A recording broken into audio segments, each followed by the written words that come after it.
we need to make sure that we're taking care of family. You take care of family, and they will support you through taking care of basketball and everything else that you have going on in your life. So whatever you do, don't forget the family. I'm fortunate. My wife is here with me. You know, I get to see all of my grandkids every 6 of the 9. I get to see, you know, at least once a week, sometimes multiple times during the week. And family, family, family, they will support you. Make sure you support them and make them a priority as well. We're going to go through and we're going to talk about the new rules. We're going to talk about the point of emphasis. And we're also going to talk about something that I see a lot of throughout the preseason.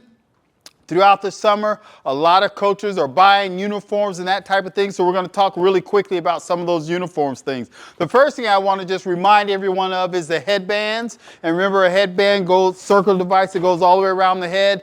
The tails and these things that I'm covering are things that we saw at this past year's state tournament that had to be corrected before the players got on the floor. We saw a lot of the tails and different things on those headbands. Those are not legal, so people had to take those things off. Then we started getting into the uniform things. Remember, if you have on a white jersey, the t-shirt must be white. And you'll notice there's only t-shirts there. That is because the accessories and the t-shirts are different.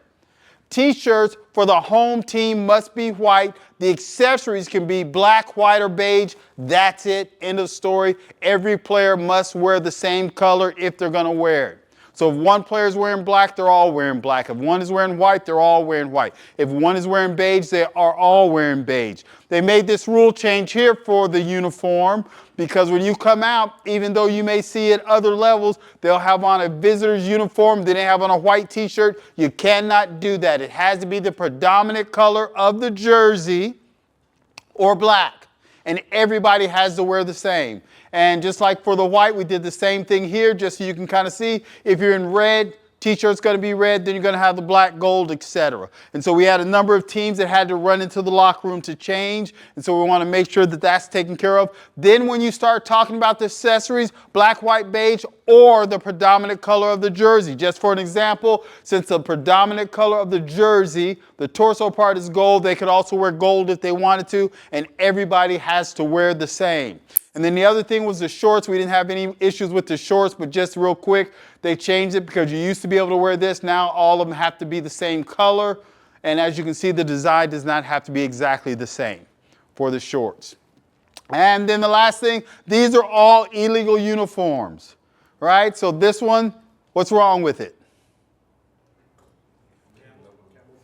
Yeah, that camo, it has to be solid white. That jersey has to be solid white. And of course this one, that two-tone there is not legal. What's wrong with this one?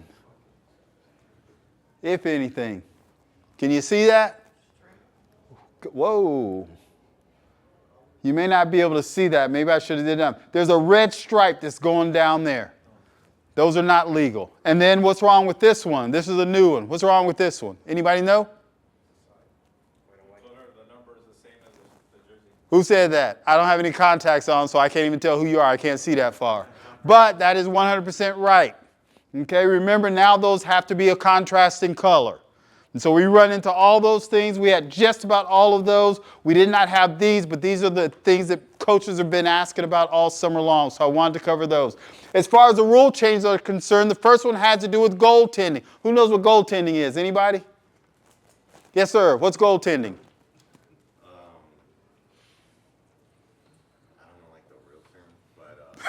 I guess it would be you hit the ball before it's coming down. You hit the ball while it's coming down to the basket. Okay, you're a third, right? Anybody else can help him out? There's 3 officials on the floor. If the other 2 help you out, you can have it right? So the ball needs to be coming down. What else? I got a basket here above the basket with an opportunity to go in. Cylinder we'll talk about when we get to basket interference. Right? So in goaltending, if the ball's in its downward flight above the basket with an opportunity to go in, you cannot come and smack that ball away. Right? There's your goaltending. And so when you look at this, there are going to be 3 different things that you need to consider. Downward flight, above the ring, possibility of entering the basket. Okay? And it says, and not touching the basket, cylinder. Okay, and it looks like I cut something off. I probably typed that wrong. Because that's going to be basket interference. And we'll talk about basket interference in a minute. And so what they did is they changed that. And this is just talk about goaltending is somebody jumps out there and blocks a free throw. But we'll skip that one for now. What they did is they changed the rule that once the ball contacts the backboard, it is considered to be in its downward flight. So when you read that and you see that, don't take that as soon as that ball hits the backboard, it's considered to be in its downward flight. Therefore, it's goaltending if it's touched. Because all this part of the definition is doing is defining the first part of that trifecta. Right? So the first thing was what? Downward flight. Second thing was above the rim. And the third thing was opportunity to go in. So all this is doing is this saying that now when that ball hits the backboard in high school, it is considered to be in its downward flight. So it takes care of that first one and it's redefining just the first part. And then the other two still have to be in effect. The ball still has to have an opportunity to go in or possibility of going in. The ball still has to be above the ring. If it doesn't have all those, you can't just say, oh, that ball hit the backboard, you can't touch it. All right, because the old rule, remember, it hit the backboard, it's still on its way up, and if it's not in the cylinder, you can come and block it. New rule says, no, you can't do that anymore. And this is an example here. You'll see the ball goes up on the shot, it's going to hit the backboard, and then you get a block. And so you just take those three things into consideration, right? Did it hit the backboard? Yes, so it's considered to be downward. Is it above the rim? Yes. Does it have an opportunity to go in? Yes, then you have goaltending. And in this play here, while we're not considering that, you have a foul first and then you have goaltending. So he gets fouled by that player and then you have goaltending. So we'll talk about that later, what we're going to do. We'll be here all night. So this is the intent of the rule. It's for plays like this. Watch, he's going up for the layup. It hits the backboard. It's still on its way up. We used to use this to teach, oh, that's, in high school, that's a legal play. No longer. This is the play or the type of plays that this rule is intended to fix or change. I won't say fix, I'll say change. All right? Goaltending now, they define that as being that only the defense can commit goaltending. The offense cannot goaltend. However, the offense can commit basket interference still. And so when you read all the details in there, it's going to talk about the offense can commit basket interference. So if it's above the rim, hits the backboard, opportunity to go in, the offense comes through there and hits it. It's not goaltending, it is basket interference when the offense does it. So there's a definition change. All right, any questions on that at all? The other thing that they change is... Could you please go back over the first part where the ball hits the backboard? Could you please go back over that so that everybody can get a good understanding of the meaning of what is written right there? So if you don't get it, what it's saying is that when the ball hits the backboard, it is just making sure that we all say that the ball is now on its downward path. Okay? It is not saying that that is automatically goaltending. So if they block the ball, but the ball hasn't completely risen to the left, the ball hits the backboard, layup attempt, they pin the ball, slap it, whatever. The ball hasn't gone over the top of the ring, that's a clean block. The way they have defined it, that would be a clean block because it is not above the ring. They're going to have to clarify that because they don't state it in the I know. now. I'm telling you, the way they state it in the book or in the rule right now, that would be a clean block. See, that's why I wanted you, because, hey, folks, if you all don't understand, please, if you don't understand something that Mr. Harris is saying, if it's out of the norm of what you have already, what you thought that you would, what you thought you had out on the court, please, please ask that question. Yeah, and what's going to happen is as we move through the summer, they're going to send out more information. So I'm hitting the pieces that they have given us thus far, but they're going to explain that further, or they better explain that further. And we're going to also ask them for a further explanation. Because there's another scenario that we're not mentioning that, unless somebody asks specifically, that we're not going to cover as well. All right, so basket interference. So this is just your definition of basket interference, and we're going to skip that part and go straight to the new rule. And so the new rule or change in rule is when a player goes up, they go up for a shot, A1 goes up for a shot, B1 defender comes up and boom, tries to block, and they miss and they hit the backboard. And the backboard starts to vibrate. What do you have?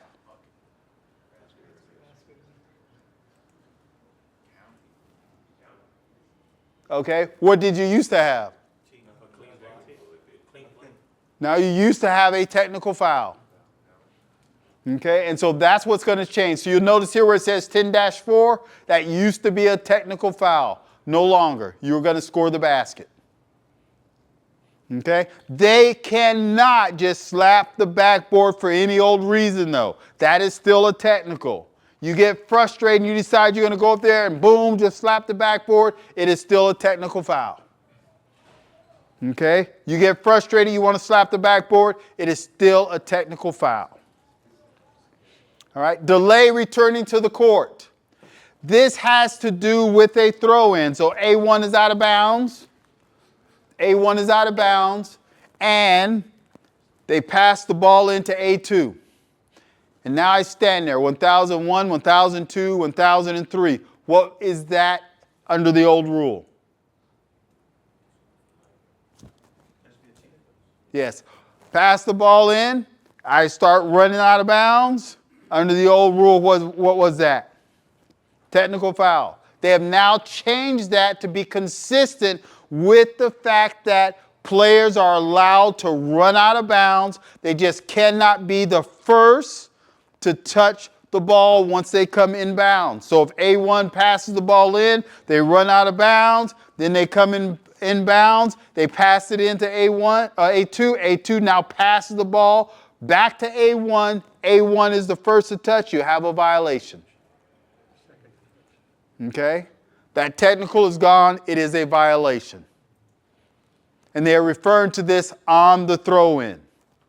So whether that player runs out of bounds or they stand here, 1001, 1002, 1003, and then they come in, they cannot be the first to touch. Now, if A1 passes into A2, and then A2, as soon as A1 comes in, passes to A3, and then it comes to A1, and they shoot, legal play. But they cannot be the first to touch. Does that make sense, everybody?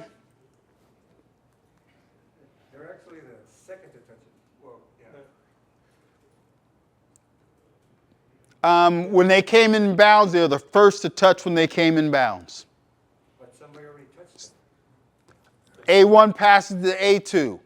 Right. A1 is not coming in bounds yet, right? But A2 So, touched the ball, right, yes, let me finish. A2 has touched the ball. So when A1 comes in bounds, now A1 cannot be the first to touch the ball when they come in bounds. I'm just saying he's the second one to touch it.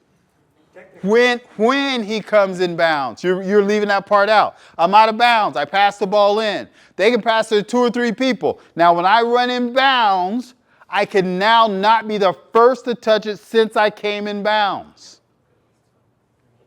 Because I could pass that ball to A2, run out of bounds, they pass it to A3, and then I hop in bounds on the other side and I catch the ball. I am now the first to touch since I came in bounds.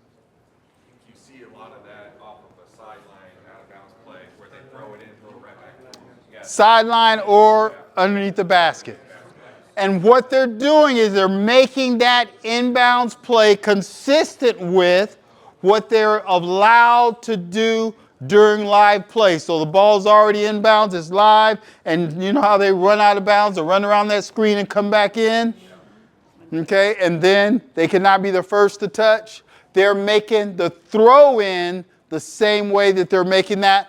The only piece they haven't defined yet, which I think they will, is allowing the defense to recover. Because under the rule, if it's live play and I run out of bounds and I run back in, if the defense recover, I can be the first to touch. They haven't defined that piece yet on the throw in, but I believe that they will. Yes, sir. Well, my question is, if it happens on the side, after the violation, where does the throw-in go? To the side, or if you touch it under the basket? Like, does it stay under the basket or on the side? At the spot of the violation. And it's going to depend on, we're going to talk about spot of the violation, and we're going to talk about throw-in shortly. That's on a throw-in? Yes. What we were just talking about on a throw-in. Okay, so I have a quick question. So if I'm inbounding the ball to him, right? I inbound it to him, and I come back in, I can't be the first one to touch it? Correct. So in a press, you can't be... No. So get the whole piece. I'm out of bounds. I pass the ball in. I delay coming in bounds. So I stand here, 1001, 1002, 1003, or I run out of bounds. If I pass the ball into A2 and I immediately come in, the ball can come back to me. Good question, because apparently people were confused on that. Great question, Victor. Is it 3-second count? Is that what it Okay, so the question is, how many seconds do you give them before you say? My answer to that is, because I had that question asked of me on my way up here, you give them the same amount of time you gave them under the old rule when you gave them that technical. Right? They have to come in bounds immediately. So ask the question again. The question is, how many seconds do you give them? Do you give them 3 seconds to come in bounds? And the answer is, we're not going to create something new. We're going to give them the same amount of time we've been giving them for the past 20 years before we would assess a technical foul, right? So as long as they're making that direct move in bounds, they came directly in bounds. Now, could it be a little bit different from one official to the next? Yes. But honestly, how many people have given someone a technical for delaying coming in bounds in the past 3 years? Past 3 years? Past 5 years? There you go. You give them that same amount of time, and then after that, you'll know.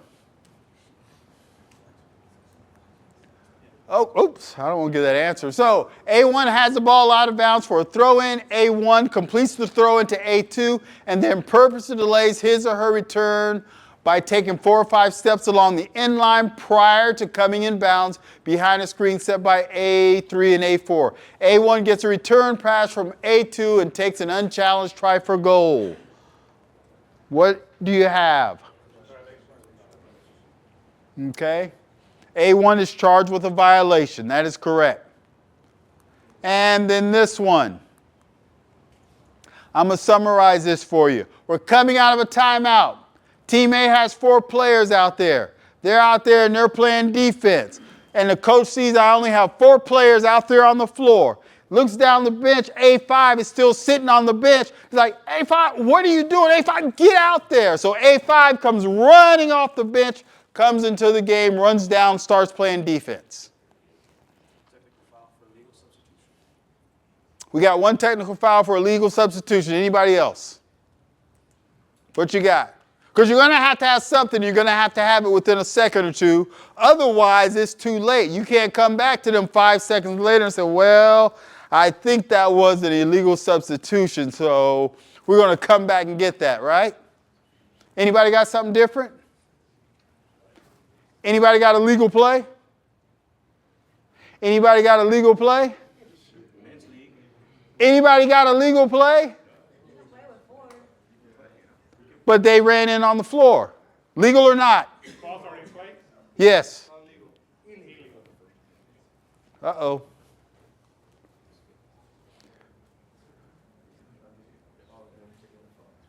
That play was not deceitful. They did not get an advantage. That is a legal play. The difference is we're talking about deceit. So now you have the exact same situation. Coach turns around, tells A5, man, you're supposed to be in that game. So A5 gets up and starts running into the game. A4 steals the ball. A5 turns around, runs down, catches the ball for an uncontested layup. Do you have a different situation? Yes, you do. And now that is a violation. Bench personnel. What does it mean if someone's bench personnel?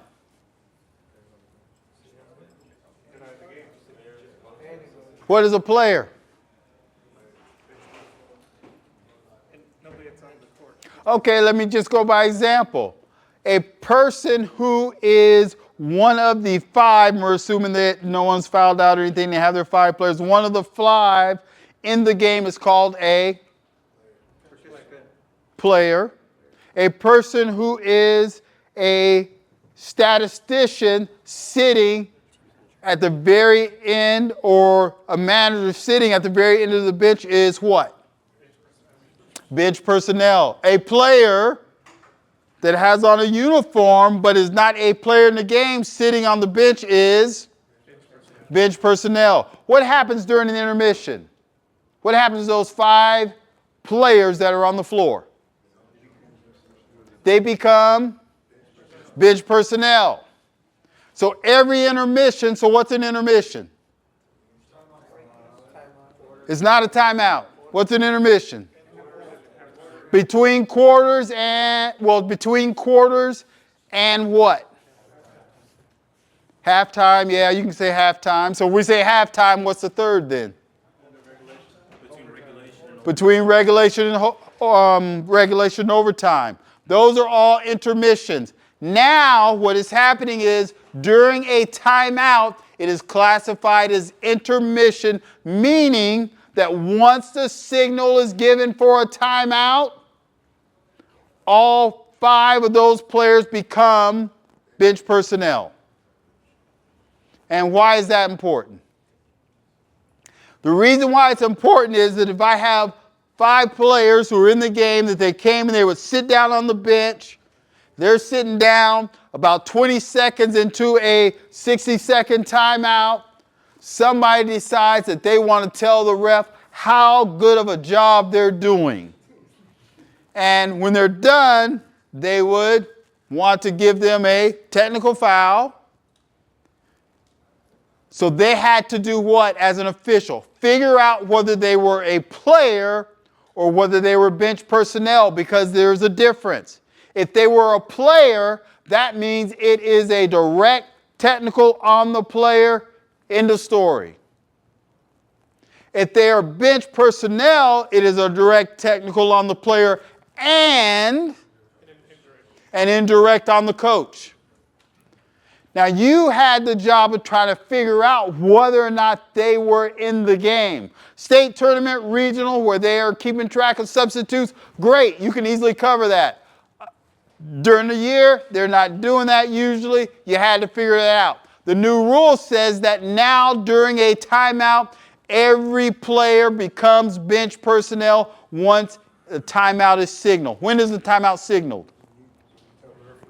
When you point at the table. So I blow the whistle, tweet, timeout red, and then you're going to ask the coach, 30 or 60, and they're going to tell you what they want. You're going to turn around, tell your co-official, 30, 30, and you're going to spot the ball, right? And then you're going to turn around and you're going to tell the table, 30-second timeout called by the coach, start your clock, right? And as soon as you point, now you have a signal and they became bench personnel. Okay? So if you want to try to relate that, what happens when a player fouls out of the game? When do they become bench personnel? When you notify the coach, but when do you notify the coach?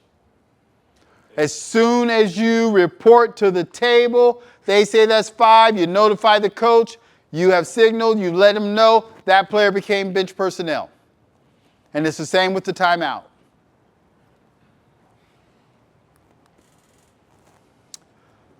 Let's see. All right, Team A is granted a timeout after a foul is called and reported on A1. As A1 is walking past the official, A1 uses unsporting language concerning the foul that was committed. What do you have? What about the coach? Why? Because you haven't signaled. That is correct. Okay. Throw-in location. All right, so we have a throw-in. This talks about the fact they're changing the throw-in location. All right, so what they're going to use now is they're going to use the arc, three-point arc. Anything in the three-point arc, if that's where your violation is, you're going to the end line. If it's outside the three-point arc, you're going to the sideline. Okay, simple. It's easy to see now. So this is what it looks like. If I am in the front court and there's a violation of foul that's going to have a spot throw in, and the foul happens inside, we come here to one of those 3 spots. If it's outside, we come to the 28-foot line. If it's in the back court, and this is the back court, if it happens here, we come here. If it happens here, we come here. Sideline is the same thing. Okay, so they just made that really, really easy for us. Okay, and that is the last thing on the rule change. Any questions on the rule changes? What time is it? About that, but I want our speakers, so if I have time, I'll come back to that one.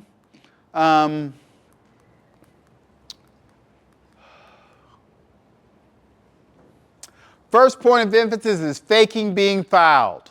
How many people watch the state tournament? Okay.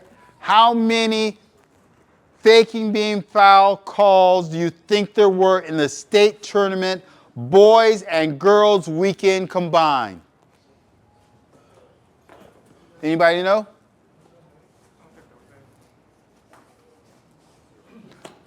Give me a number, somebody, guess. And it wasn't 0. I have 5. What was that? I don't have my contacts in. You got to speak up, Lydia.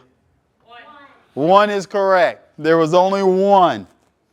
However, the year before that, how many do you think we had? There was a lot. So every play that we're going to look at, I think just about every one of those plays we're going to look at, those were from just 2 years ago. With this rule change last year, which is a point of emphasis this year, we went from quite a few down to 1. Okay, and so the first one has to do, well, this is the signal. We all know the signal. But the first one has to do with the offense and the head bob, because there were 3 different types, right? Head bob, airborne shooter, the block charge. Okay, so the head bob by the offense, what happens when they do the head bob? When do you blow the whistle? Immediately. First offense, what do? It's a warning, ball's out of bounds. Second offense, it is a team technical. Right? And that's on the head bob. So this is an example here where you're throwing that head back to pretend like they are getting hit. Okay? We don't see that a whole bunch. The master at the head bob here, of course, is Mr. Harden. He likes to throw that head back. This is the head bob. This is what they're talking about when they say the head bob. Okay? The second one has to do with the airborne shooter or perimeter shooter. A1 has the ball for a jump shot. They jump up, they shoot the ball, they just fall to the ground. They quote unquote flop. First offense, what do you have? Warning. Okay, it's a warning for the team, not just the player, because the whole team gets one warning. Ball goes through the basket. First offense, what do you have? What are you going to do first? You're going to score the basket because the basket is good. Then you're going to get a warning. And then the new offense does what? Inbounds the ball how? Inline run, correct. Okay. They miss.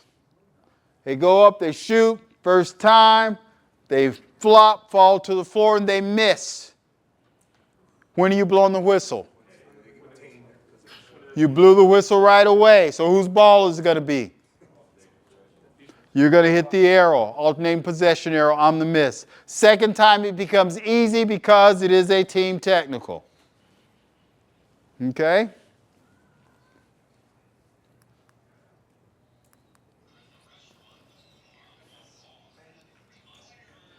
What you got on that one?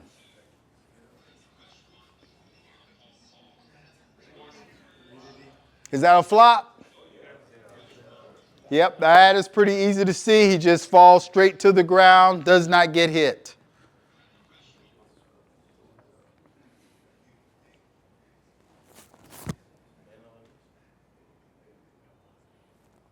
What do you have on that one?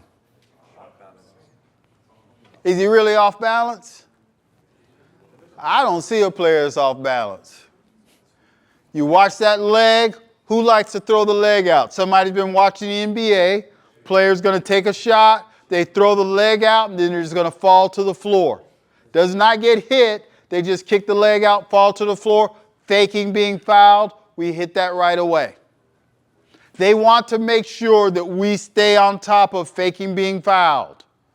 All right, and so here's another example. And these are from the state tournament. And there were quite a few of these from the state tournament. Okay, what about this one?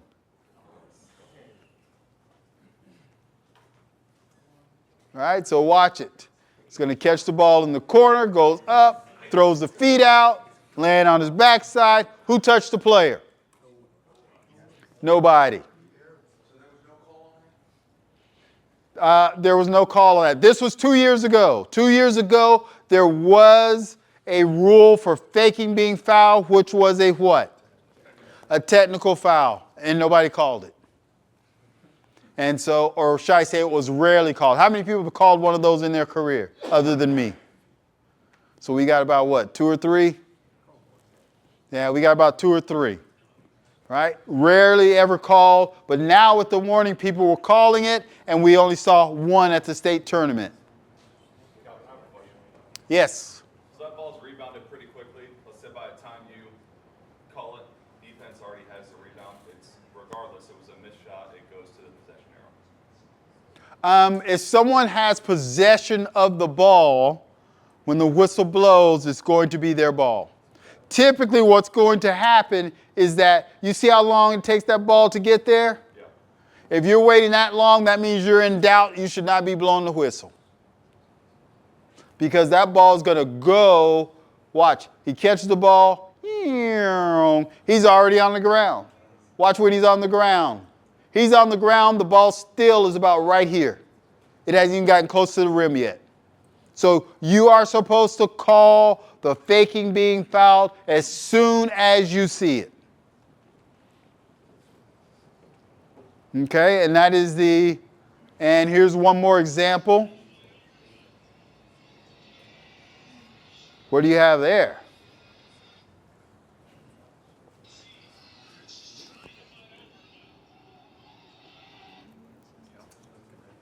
How many people think this is faking being fouled? How many people think it's a foul? It's got to be one of the two, right? Somebody going to the floor, they did not lose their balance. How do we know they didn't lose their balance? Watch the fall. Can't we ever just have marginal contact and have a no Yeah, you could have marginal contact that causes the player to go to the ground. You can have incidental contact. I don't like to use marginal. You can have incidental contact, or you have contact that constitutes a foul. It's one of the two.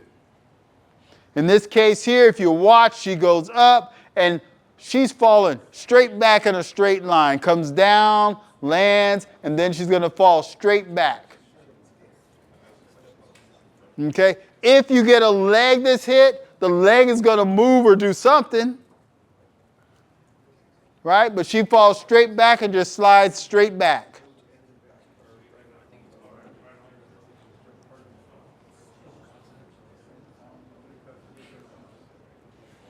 Okay? Block charge plays. Block charge plays are the same except for one thing. It is on the defense. And so when you start talking about a faking being fouled, it's on the defense. When do you give the signal? Immediately. When do you blow the whistle? And it's not immediate. Okay? Change of possession. Right? When, if Team A fakes, Team B is on defense, Team B fakes being fouled. Team A has shot the ball. You give the signal right away. Team A has shot the ball. They rebound. They dribble around. They shoot again. Dribble around. Shoot again. Team B gets the rebound. B1 is under the basket by themselves. When do you blow the whistle? Do you let them shoot that layup? Nope. You blow that whistle immediately. If Team A scores, then you blow the whistle. Okay, so on that defense, whenever the defense is the one that fakes being fouled, it is delayed until there's a change of possession or there's a score. So even if you had a long rebound and they're taking off on a break and somebody says, oh, that's not fair. Well, you shouldn't have faked being fouled. You know you can play out there without faking. Because we saw them do it most of last year, especially in the state tournament. So we know it can be done. Calvin, I had a play that it was kind of like a bang-bang. I actually want clarification. So there was contact. A1 was attempting a shot. B1 fake being fouled. So the player starts flopping first, but then there's contact. So I call the block. Basket goes in, and that was the second infraction. So we're gonna go.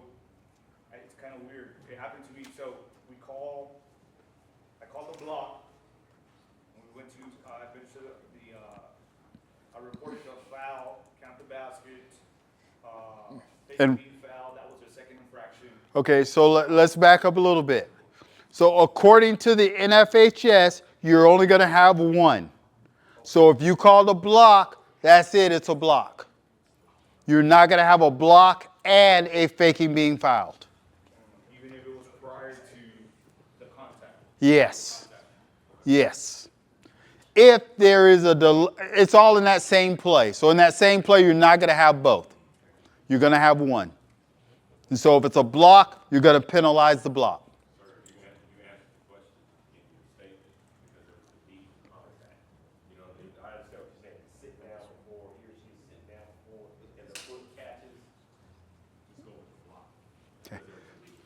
Now, there's a bunch of different scenarios that go along with this. I never got a question throughout the entire year about, what happens if it's a second and they're going back and forth, you end up with a technical, or somebody, is in the bonus and all that kind of stuff. And so we're not going to cover those tonight. Yes? So when on the defense, when you signal it, you gotta quickly glance at the clock, because when you report it, you gotta report the time that it happened. No, you do not have to report the time. You give the signal, okay? You give the signal, you keep officiating, and then as soon as you get a dead ball score, right, or change of possession, live ball, change of possession, Okay? Then you're going to blow the whistle. But at the scores table, they don't need to know at what time. No.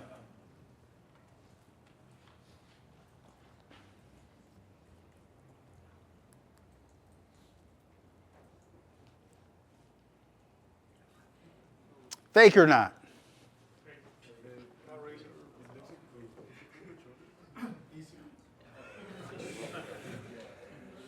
Yeah, easy call. Faking being fouled. Okay? And what you're going to do is you'll give the signal immediately.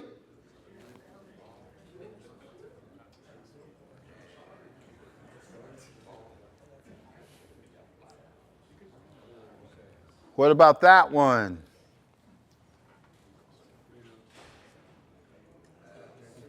How many people got a foul? How many people got a foul? How many people got a foul? How many people have faking being fouled? Okay, so quick question for those, or a statement. What we have here is you're going to watch this area right here. You get a ball fake, player jumps, and then is the player coming forward, defender coming forward. Yeah.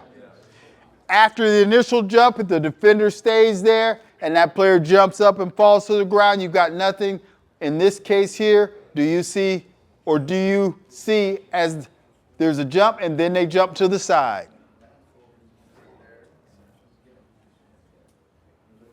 Okay, jump and then they jump to the side.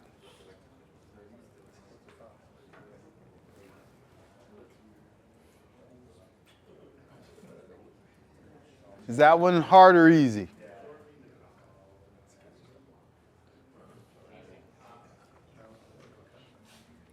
Yeah. And what you're doing is you are looking for obvious plays like this. If you had to sit there and debate, well, was that, a foul? Was that, what was the wording we used earlier? Marginal contact, that type of thing. If you're doing all that kind of debating, leave it alone. You're either calling a foul or you're moving on. Did they used to call those flops like that situation or just a block back in the day? Yes, a lot of times. So the question was, did officials usually call the faking being fouled a block? Yes, they did, because they did not want to give the technical foul, but they would go tweet, block. Yes, sir. Flossing at the end of a game, it being the first infraction, what's the rule on that time-wise? The rule says it doesn't matter what point in the game. However, the intent of the rule is not to give someone a 2-for-1. And so the question comes up, and we got this last year, is what happens? There are 5 seconds left in the game, and my team, Team A, has the ball. We're down 3 points. Okay, and we want to get 2 shots out of this. So I tell my players, as soon as you get that ball, you shoot, and then you just fall on your backside. Because then they're going to have to call the faking being fouled. They're going to blow the whistle right away. It's going to be dead. So even though that ball's in the air, they're going to let the ball do what it's going to do. And since the arrow's in our favor, we're going to get the ball back. That's your question, right?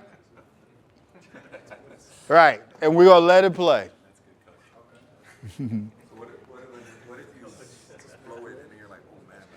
If you blow it, then you're going to have to report it.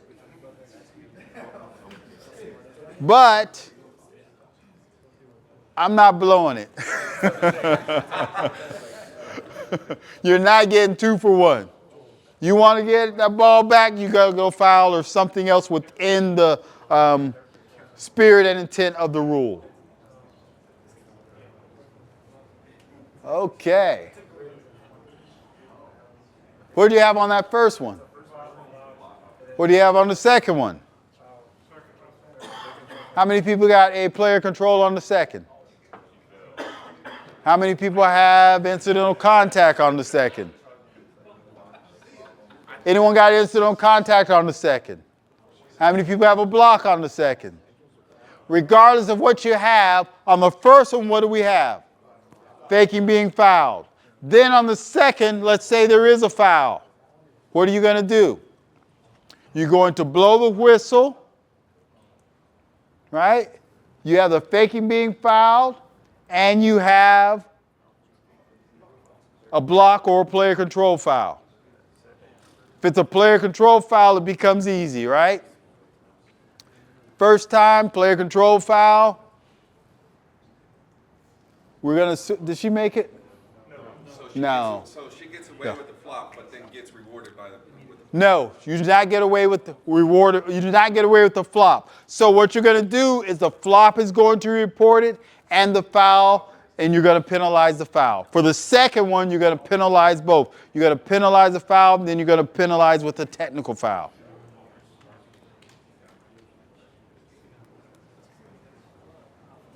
The other one has to do with contact, and it has to do with the two hands. The hot stove, meaning you put a hand off, take it off, put it on, take it off, putting a hand on and leaving it on. And what was the last one? Contacting that player, getting the hand on, and just keeping it on. How often do they have this as a point of emphasis? It seems like every 3 or 4 years because officials don't want to call the foul. Okay? They just don't want to call the foul when it happens. Oh man, that's supposed to be all the way up. Okay.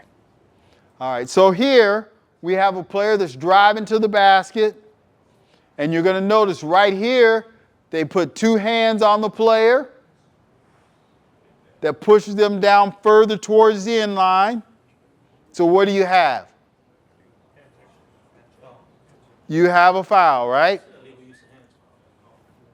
You got two hands on somebody and you're guiding them along. What do you have? Push. Right? You have a push.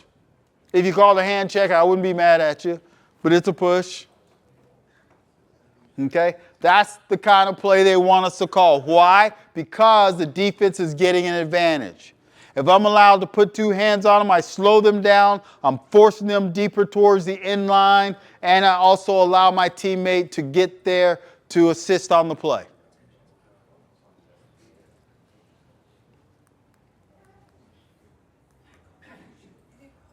Okay? The other one has to do with the arm bar. How does a post player protect themselves?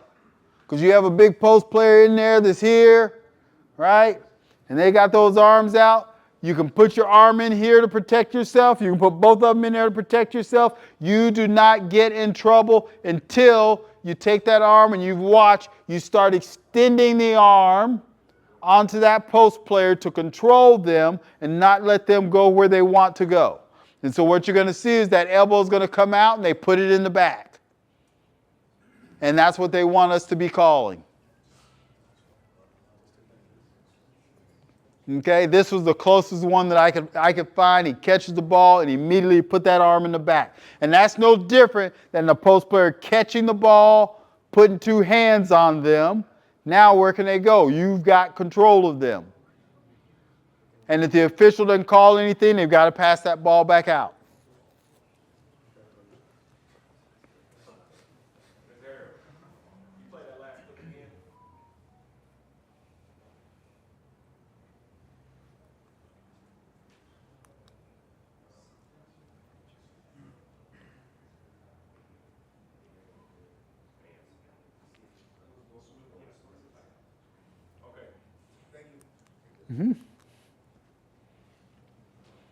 Okay, I don't know if you can see this. Hopefully you can see this. This clip has a lot of stuff in it. So the first thing is, when that ball is right out here and you watch this defender, let me go back. They have their hand on them. They keep that hand on them. Now they switch hands. They keep their hand on them. Then they come all the way out here and the coach calls the backcourt violation. Right? They alternated hand after they had the hand and keeping the hand on them. Did the defense get an advantage by allowing them to keep that hand on that player the entire time? Did they get an advantage when they took one hand off and put the other hand on? They had an advantage. Therefore, you should have had a foul. Is that a backcourt violation?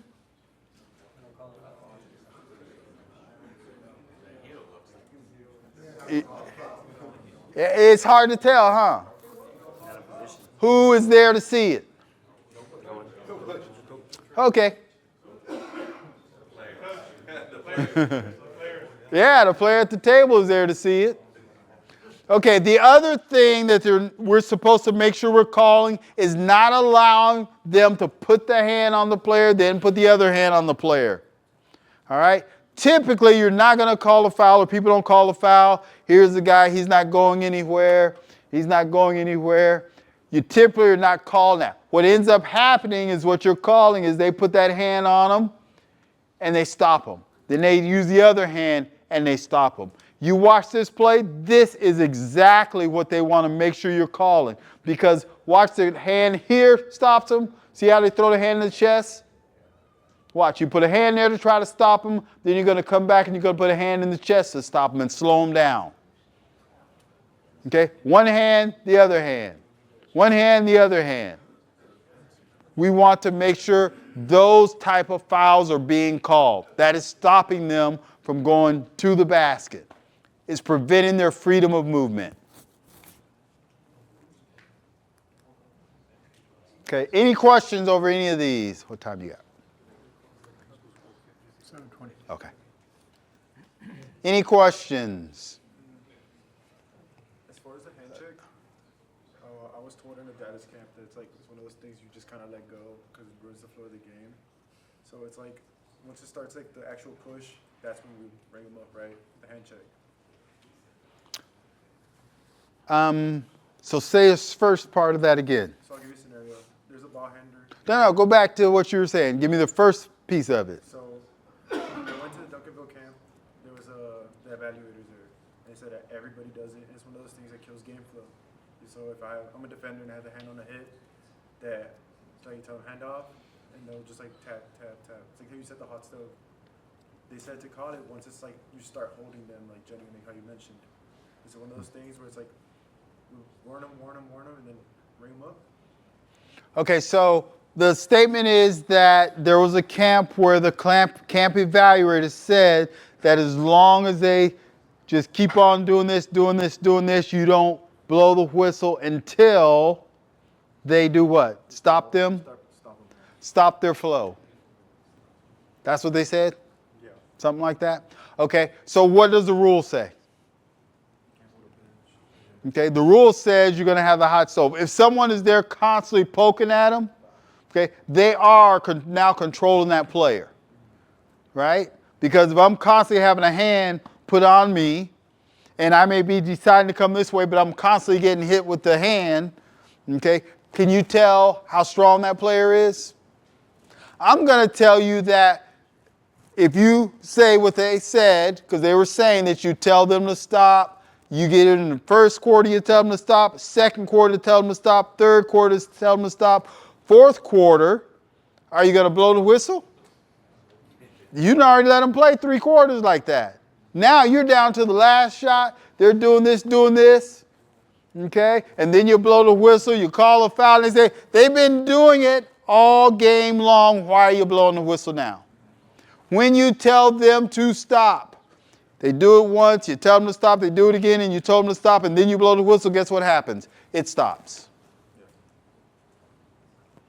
If you blow the whistle the first time, it stops. What you don't want to do is someone, they're playing defense, and you're checking that distance, and you're there for a minute, and you're checking that distance, because they're not doing anything. They may do one of these numbers. Okay? And then you would, of course, call a travel. But I'm going to show you that video hopefully tomorrow. Yeah. To that young man, the camp that you went to, okay, was that a collegiate camp? And your evaluator, was that a female? No, it was a male. Because folks, I'm gonna tell you now, Women's official? what is going on in the, don't utilize this, what's going on in the women's game, the new rule change this year is the hot stove touch is no longer in effect. So that's why I'm asking you that it was a collegiate camp you went to. So that evaluator could have very easily been saying what the new women's rules is, okay? But make sure you don't apply